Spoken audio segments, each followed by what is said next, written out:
이 새벽에 우리에게 주신 하나님의 말씀은 요한복음 8장 12절에서 20절 말씀입니다. 하나님의 말씀을 봉독하겠습니다. 예수께서 또 말씀하여 이르시되 나는 세상의 빛이니 나를 따르는 자는 어둠에 다니지 아니하고 생명의 빛을 얻으리라. 바리새인들이 이르되 내가 너를 위하여 증언하니 내 증언은 참되지 아니하도다. 예수께서 대답하여 이르시되 내가 나를 위하여 증언하여도 내 증언이 참되니 나는 내가 어디서 오며 어디로 가는 것을 알거니와 너희는 내가 어디서 오며 어디로 가는 것을 알지 못하느니라. 너희는 육체를 따라 판단하나 나는 아무도 판단하지 아니하노라. 만일 내가 판단하여도 내 판단이 참되니 이는 내가 혼자 있는 것이 아니요 나를 보내신 이가 나와 함께 계심이라. 너희 율법에도 두 사람의 증언이 참되다 기록되었으니 내가 나를 위하여 증언하는 자가 되고 나를 보내신 아버지도 나를 위하여 증언하시느니라. 이에 그들이 묻되 내 아버지가 어디 있느냐? 예수께서 대답하시되 너희는 나를 알지 못하고 내 아버지도 알지 못하는도다. 나를 알았더라면 내 아버지도 알았으리라. 이 말씀은 성전에서 가르치실 때에 헌금함 앞에서 하셨으나 잡는 사람이 없으니 이는 그의 때가 아직 이르지 아니하였음이러라. 아멘. 오늘은 또 한 번의 기회 두 번째라는 제목으로 하나님 말씀 전하고자 합니다.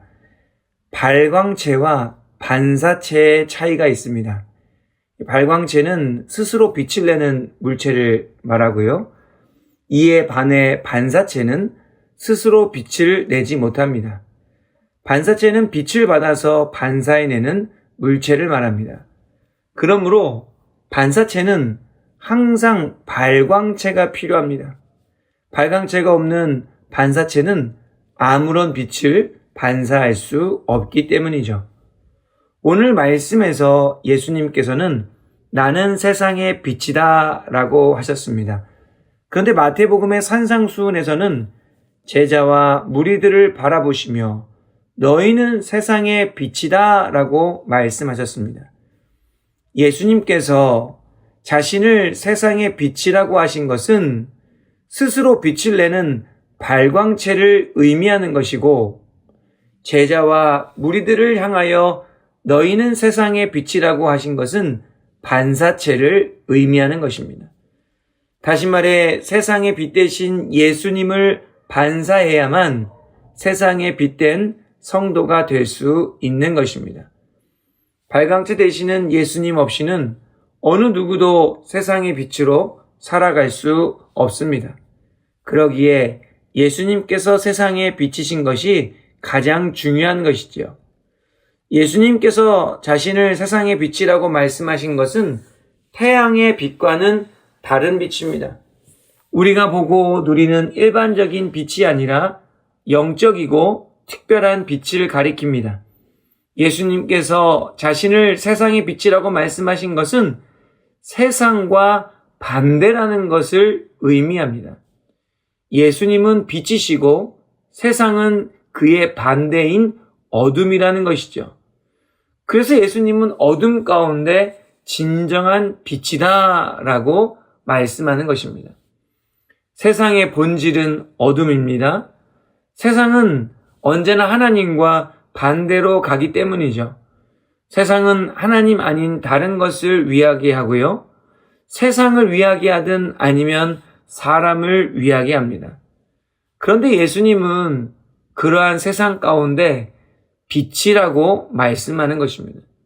어둠을 밝히고 어둠을 몰아내는 빛입니다. 그러기에 세상에 빛 대신 예수님을 따르면 어둠에 다니지 않게 된다, 빛 가운데로 걸어가게 된다라고 말씀하는 것입니다. 예수님께서 자신을 세상의 빛으로 증언하자 이것이 마음에 안 든 사람들이 있었습니다. 바로 바리새인들이었습니다. 그들은 예수님의 증언을 책잡았습니다. 자신이 스스로를 위해서 한 증언은 참될 수가 없다는 것입니다. 그것은 객관적이지도 않고 주관적이기에 신빙성이 없다는 것이죠. 그러자 예수님의 말씀이 자신은 자신을 위해 증언해도 항상 참이라는 거예요. 왜냐하면 예수님은 자신이 어디서 왔으며 어디로 가는지를 다 알기 때문입니다. 이 세상에 자신이 어디서 와서 어디로 가는지 아는 사람은 한 사람도 없습니다. 그것은 오직 하나님께서만 아시는 길인 것이죠. 예수님께서는 그 모든 것을 아시기에 그분의 증언은 항상 참이라고 말씀하는 것입니다.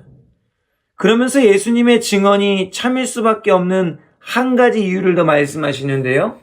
그것은 예수님을 이 땅에 보내시고 예수님과 항상 함께 계시는 하나님 아버지이십니다.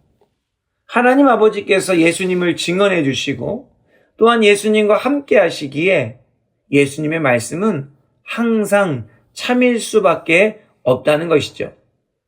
바리새인들은 예수님께서 어디서 오며 어디로 가는지도 몰랐습니다.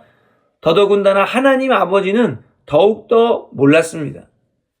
그들은 예수님께서 세상의 빛이라는 것을 알 수도 없고 믿을 수도 없었습니다. 왜냐하면 그들은 어둠 가운데 있었기 때문입니다. 이렇게 예수님께서 자신의 정체성을 세상의 빛이라고 말씀하신 그 맥락이 중요한데요.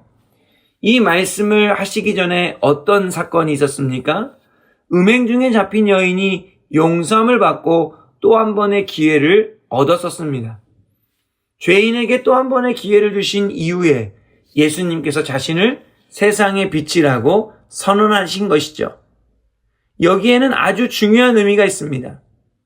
예수님께서 그 여인에게 가서 다시는 죄를 범하지 말라고 말씀하셨는데 어떻게 하면 다시는 죄를 범하지 않게 되느냐는 것이죠. 예수님께서는 다시는 죄를 범하지 말라고 말로만 하신 것이 아닙니다. 어떻게 하면 그 삶의 자리로 돌아가 다시는 죄를 범하지 않을 수 있는지 그 방법까지 말씀해 주신 것이죠. 그 방법은 바로 예수님께서 세상의 빛 되시는 것을 믿는 것입니다. 이 어두운 세상 가운데 참된 빛이심을 믿고 의지하는 것이죠. 어둠 가운데 빛이 보이면 어떻게 됩니까? 오직 빛만 따라갈 수 있게 되는 것이죠. 빛만 바라보면서 빛을 의지하면서 빛 가운데로 걸어가게 되는 것입니다. 그렇게 빛 대신 예수님을 따르면 더 이상 어둠 가운데 다니지 않게 되는 것이죠. 가서 다시는 죄를 범하지 않게 된다는 말씀입니다. 예수님께서 음행 중에 잡힌 여인이 정말 다시는 죄를 범하지 않기를 바라셨습니다. 이를 위해서는 오직 세상의 빛 대신 예수님만을 따라가야 하는 것입니다. 예수님만을 따라갈 때 진정한 생명의 빛을 얻게 되기 때문이죠. 예수님께서는 이 땅의 모든 죄인이 세상의 빛 대신 예수님만을 따르기를 바라셨습니다. 그러기에 자신의 증언이 반드시 참된 것임을 강조하셨던 것입니다. 어제 말씀에 따르면 우리 모두는 십자가를 통해 또 한 번의 기회를 받은 사람들이라고 말씀드렸습니다. 또 한 번의 기회에 합당하게 살아가는 것은 감사하고 기뻐하며 살아가는 것이고요. 또 한 번의 기회를 우리의 이웃에게 나누고 전하는 사람이라고 말씀드렸습니다. 거기에 덧붙여서 오늘 예수님의 말씀에 따르면 또 한 번의 기회를 받은 사람들은 어떠한 사람들입니까? 오직 세상의 빛 되시는 예수님만을 따라야 하는 사람들이죠. 그래야 더 이상 어둠에 다니지 않을 수 있고 생명의 빛을 얻을 수 있기 때문입니다. 그렇게 해야 가서 다시는 죄를 범하지 않고 계속해서 돌을 다시 집어들지 않으며 악한 자리에서부터 벗어날 수 있게 되기 때문입니다. 이 어두운 세상 속에서 빛 대신 예수님만을 따라가는 우리 모두가 되기를 간절히 바랍니다. 또한 세상의 빛 대신 예수님의 반사체가 되어서 어둠 가운데 있는 이들에게 한 줄기 빛을 비출 수 있는 우리 모두가 되기를 바랍니다. 세상의 빛 대신 예수 그리스도를 따라 세상의 빛으로서 살아갈 때 우리는 죄와 싸워 이길 수 있으며 전도와 선교의 삶을 살아낼 수 있고 하나님께 오직 영광을 돌리는 삶을 살게 될 줄 믿습니다.